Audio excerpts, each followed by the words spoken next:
Hello guys, hello student, hello मित्रों।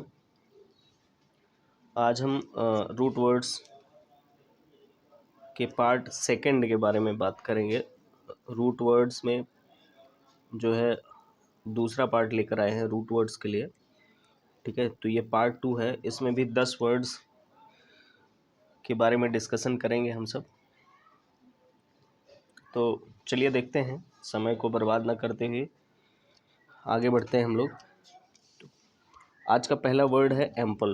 एम्बल, AMBLE, एम्बल। एम्बल का मतलब होता है काम यानी वर्क, और मूव। मूव मतलब गति, है ना। इसका मतलब क्या होता है? गति। ठीक है, और वर्क यानी एम्बल कार्य या गति। एग्जाम्पल है इसका एम्बल। एम्बल का सीधा सीधा मतलब मूव। ठीक है, मूव या टू वर्क। अगर एम्बल लिखा है तो उसका मतलब मूव या to work. In a slow और रिलैक्स वे, यानी बहुत धीरे धीरे गति करना या बहुत आराम से गति करना या काम करना, क्या कहलाता है? एम्बल। दूसरा है एम्बुलेंट। एम्बुलेंट वर्किंग और मूविंग। एम्बुलेंट वर्किंग और मूविंग, ठीक है, कार्य करना या गति करना। फिर उसके बाद अगला तीसरा वर्ड है इसका एम्बुलेंस। एम्बुलेंस आप जानते हैं, इसको परिचित होंगे भली बात। A vehicle that moves a patient, यानी ऐसी गाड़ी जो पेशेंट को लाती है, ले जाती है। यानी ऐसी गाड़ी जो पेशेंट को लाती और ले जाती है, उसके लिए एम्बुलेंस शब्द का प्रयोग। तो इसमें भी एम्बल शब्द का प्रयोग हुआ है। ठीक है, इसमें भी एम्बल शब्द आया है, एम्ब आया है, एल बाद में हो गया है। ठीक है, इसमें भी एम्ब शब्द आया है, LE बाद में हो गया है। तो इस तरह से एम्बल से ही बने हुए ये सारे के सारे वर्ड्स हैं। फिर आगे देखते हैं, हमारा अगला है एमी और एमियो। ठीक है, यहाँ पे एमी शब्द लिखा मिलेगा या ओ शब्द लास्ट में एमियो मिलेगा। एमी एमियो, इसका मतलब होता है क्या? लव, आकर्षण, प्रेम। ठीक है, आकर्षण, प्रेम। ठीक, तो यहाँ पे एमी या एमियो का मतलब आकर्षण या प्रेम होता है, लव होता है। इसमें वर्ड है एमिएबल। एमिएबल में AMI आप देख रहे हैं, AMI मिला है एबल, यानी फ्रेंडली या प्लीजेंट। ठीक है, फ्रेंडली या प्लीजेंट। कोई दोस्त है जो बहुत ही मित्रवत व्यवहार करता है, प्रेम पूर्वक व्यवहार करता है, तो उसको हम क्या बोलते हैं? एमिएबल। एमिएबल शब्द बोलते हैं। जैसे जो है एक आपने कहानी पढ़ी होगी 11th क्लास में या 9th क्लास में थी। ठीक है, a letter to God. A letter to God में जो लेंचो होता है वह जब पत्र लिखता है, तो पत्र जब पोस्ट ऑफिस में जमा करता है, तो हेड पोस्ट मास्टर जो था, मोटा अंग्रेज, मोटा व्यक्ति, ठीक है, गोरा गोरा, वह बहुत ही एमिएबल था। एमिएबल मतलब फ्रेंडली था। फिर एमिटी, ठीक है, एमिटी फ्रेंडली रिलेशंस। ठीक है, यानी फ्रेंडली रिलेशंस, फ्रेंड शब्द के लिए जो है हम फ्रेंड शब्द के लिए हिंदी में तात्पर्य या उसका पर्यायवाची शब्द प्रेम भी यूज कर सकते हैं या मित्रवत यूज कर सकते हैं। तो एमिटी का मतलब फ्रेंडली रिलेशन, मित्रवत व्यवहार या मित्रवत जो है रिलेशंस यानी संबंध। ठीक है, प्रेमपूर्ण संबंध। फिर अगला है एमोरस। तो इसमें देखिए एमो शब्द का प्रयोग हुआ है, एमोरस। ठीक है, तो आई की जगह ओ हो गया है, एमो। Showing romantic side, amorous showing romantic side. ठीक है, यानी रोमांटिक हो जाना, प्रेमालाप करना। तो ये एमोरस शब्द का अर्थ है। तो इसमें देखिए एमोरस में AMO आया है, आई की जगह ओ हो गया है। इसमें AMI है, एमिएबल है। ठीक है, और इसमें जो है AMI है, MET में AMI है। तो इस तरह से आप चेक कर सकते हैं और देख सकते हैं। फिर अगला वर्ड है हमारा तीसरा एना। एना, ठीक, एना वर्ड है अगला हमारा तीसरा, एना। एना का मतलब अप ऊपर, बैक पीछे, अगेंस्ट के विरोध में, अगेन दोबारा, या थ्रू आउट से होकर।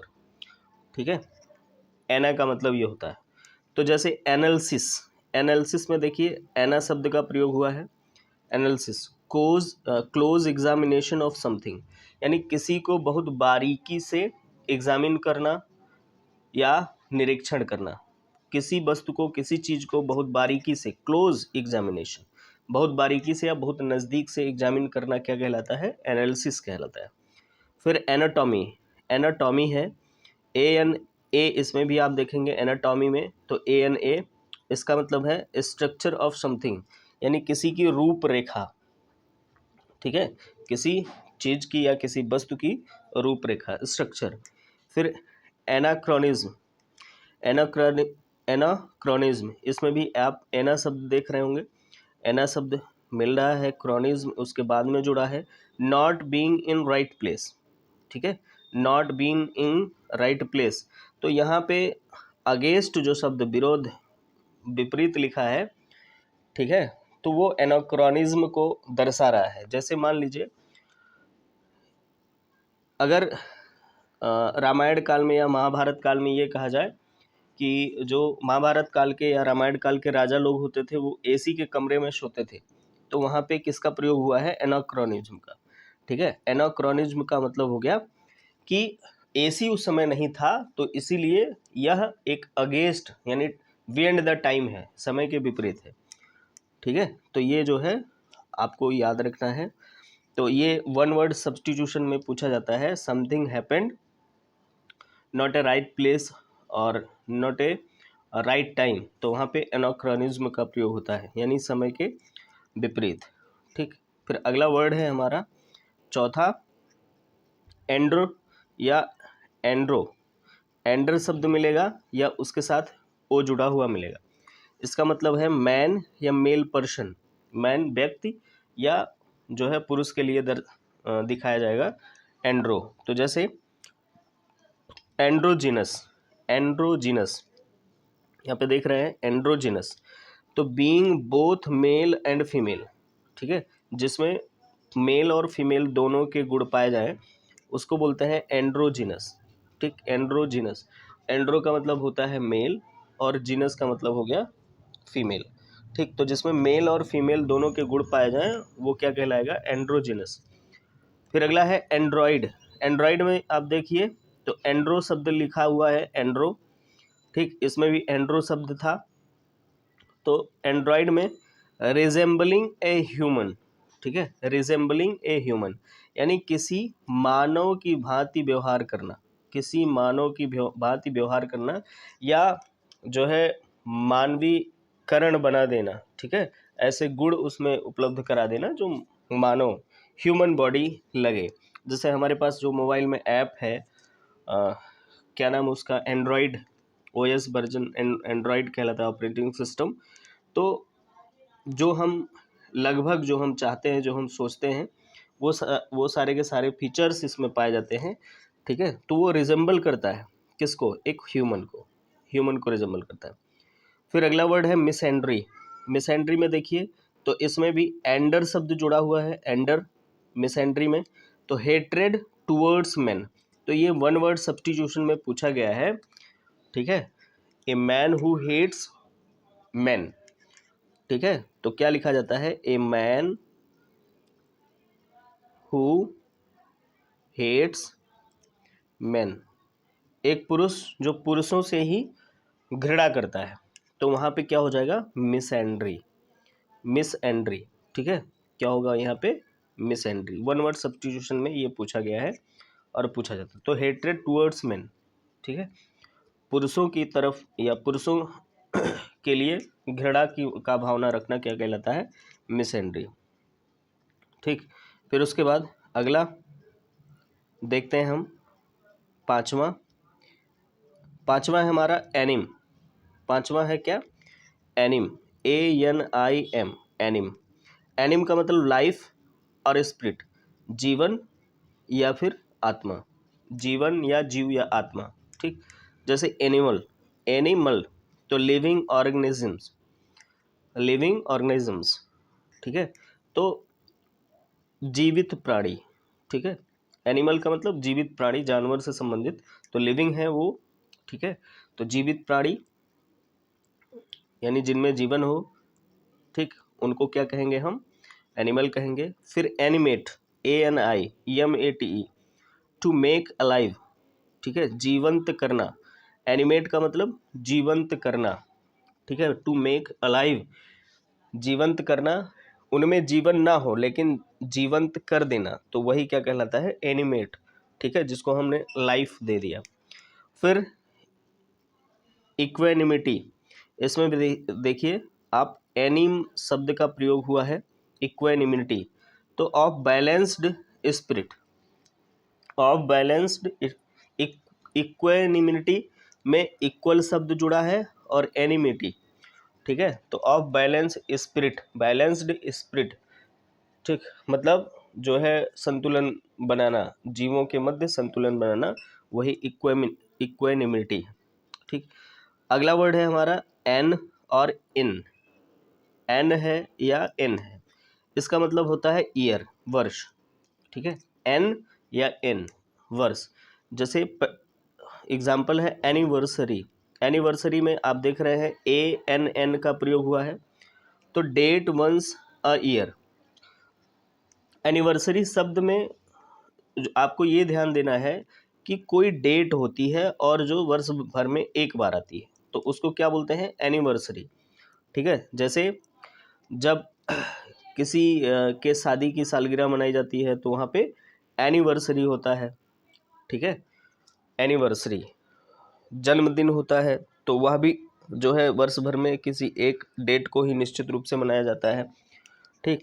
फिर उसके बाद अगला वर्ड है एनुअल, एनुअल का मतलब वार्षिक, तो दोनों में अंतर आप समझ लीजिए। एनिवर्सरी ये कोई डेट होता है जो साल भर में एक बार आता है, और एनुअल का मतलब वार्षिक, तो happening once a year. Annual का मतलब वार्षिक हो गया, जो वर्ष में एक बार किया जाए, तो जरूरी नहीं है कि फिक्स डेट को किया जाए, इधर उधर भी हो सकता है, उसको बोलते हैं एनुअल, ठीक है, एनुअल। तो वहाँ पे वार्षिक शब्द का प्रयोग होगा। फिर अगला वर्ड है हमारा मिलेनियम, तो इसमें देखिए इन शब्द का प्रयोग हुआ है, ENN, ठीक, मिलेनियम में। तो मिलेनियम 1000 ईयर्स, ठीक है, a group of years having 1000, number of 1000 years, यानी 1000 वर्षों के समूह को, 1000 वर्षों के समूह को हम क्या कहते हैं, मिलेनियम कहते हैं। मिलेनियम, कौन सा वर्ड यूज होता है, मिलेनियम। तो मिलेनियम में देखो एन शब्द का प्रयोग हुआ है, ठीक है। स्पेलिंग भी पूछा जाता है मिलेनियम का, तो आपको गलत नहीं करना है। फिर सातवां है हमारा वर्ड एंटी, सातवां वर्ड क्या है, एंटी, ठीक। तो एंटी का मतलब इन फ्रंट ऑफ या बिफोर, के सामने या पहले, के सामने या पहले। तो इसमें दिया है एंटीसीड, एंटीसीड, कम बिफोर समथिंग, किसी चीज़ के पहले आने वाला, ठीक है, उसको एंटीसीड बोलेंगे। किसी वस्तु के या किसी चीज़ के पहले आने वाला, ठीक है, या किसी वस्तु के पहले आने वाला जो वस्तु होगा उसको एंटीसीड बोलेंगे, क्योंकि वो किसी के पहले आया है, ठीक। जैसे यहाँ पे दो वर्ड लिखा हुआ है कि कम बिफोर समथिंग, जैसे समथिंग एक वर्ड है और इसके पहले बिफोर का प्रयोग हुआ है, तो before is antecede to something and come is antecede to before, ठीक है। तो इस तरह से आप जो है एग्जाम्पल समझ सकते हैं। फिर एंटी मेरिडियन, एंटी मेरिडियन, ठीक, तो बिफोर नून, दोपहर के पहले वाले समय को क्या बोलते हैं, एंटी मेरिडियन। आप इसी को यूज़ करते हैं क्या, AM के रूप में, ठीक है, किसके रूप में यूज़ करते हैं, AM के रूप में, एंटी मेरिडियन, ठीक। फिर लिखा है एंट रूम, एंट रूम या एंटी रूम, ठीक है, एंट रूम या एंटी रूम, इसको एंटी रूम ही पढ़िएगा, ANTEROOM। तो a small room before the main room, a small room before the main room. तो जैसे मान लीजिए आपके घर में ही कोई एक बड़ा सा कमरा होगा, बड़ा सा कमरा, ठीक है, और इससे कुछ सटा हुआ एक छोटा सा कमरा, ठीक, और जब आप एंटर करेंगे तो इस छोटे से कमरे से ही होकर जाते हो, फिर छोटे से कमरे में जाएंगे, फिर बड़े कमरे में जाएंगे। तो ये छोटा सा कमरा उस बड़े से कमरे के लिए क्या कहलाता है? Anteroom. ठीक है, a small room before the main room, यानी मुख्य कमरा से पहले एक छोटा सा कमरा, वो क्या कहलाता है? Anti room.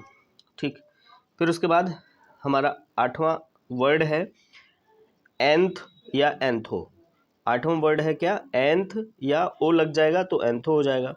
इसका मतलब होता है फ्लावर यानी फूल। ठीक, तो एंथोलॉजी वर्ड है हमारा, एग्जाम्पल में anthology collection of writings poems. तो एक बात याद रखना है, इसका मतलब भले ही फ्लावर होता है, लेकिन इसका ज़्यादातर प्रयोग अगर हम यूज़ करते हैं इसका ज़्यादातर, तो वो लिखने पढ़ने के लिए यूज़ होता है, अलंकरण के लिए किया जाता है, अलंकरण के लिए। तो एंथोलॉजी क्या है? Collection of writings, specially poem के कलेक्शंस को क्या कहा जाता है? एंथोलॉजी कहा जाता है। ये आपको याद रखना है। ठीक है, anthology collection of writings specially poems. फिर अगला है वर्ड एमरंथ। तो इसमें भी एंथ शब्द आया है, एमरंथ में एंथ शब्द आया है। तो नेम ऑफ फ्लावर, ये क्या है? तो ये एक फूल का नाम है। एमरंथ नेम ऑफ फ्लावर, एक फूल का नाम। फिर एंथोजोन, एंथोजोन, अगला वर्ड कौन सा है? एंथोजोन। ठीक है, एंथोजोन हाफ प्लांट हाफ एनिमल। एंथोजोन का मतलब क्या हो गया? आधा फूल या आधा पौधा और आधा जीव या जानवर। ठीक है, तो ये जो है आपको याद रखना पड़ेगा। एंथोजोन वन वर्ड सब्स्टिट्यूशन में पूछा जाता है। फिर अगला हमारा 9th वर्ड है एंथ्रोप। 9वां शब्द है हमारा एंथ्रोप। एंथ्रोप का मतलब क्या होता है? ह्यूमन। ठीक है, ह्यूमन मानव, मानव। ठीक, तो ये है anthropology. Anthropology study of mankind, मानव जाति का अध्ययन क्या कहलाता है? एंथ्रोपोलॉजी। ये वन वर्ड सब्स्टिट्यूशन में पूछा जाता है, the study of Mankind is called, तो होगा एंथ्रोपोलॉजी। फिर एंथ्रोपोमॉर्फिज्म, एंथ्रोपोमॉर्फिज्म, इसमें भी देखिए आप एंथ्रो शब्द मिला हुआ है, एंथ्रोप।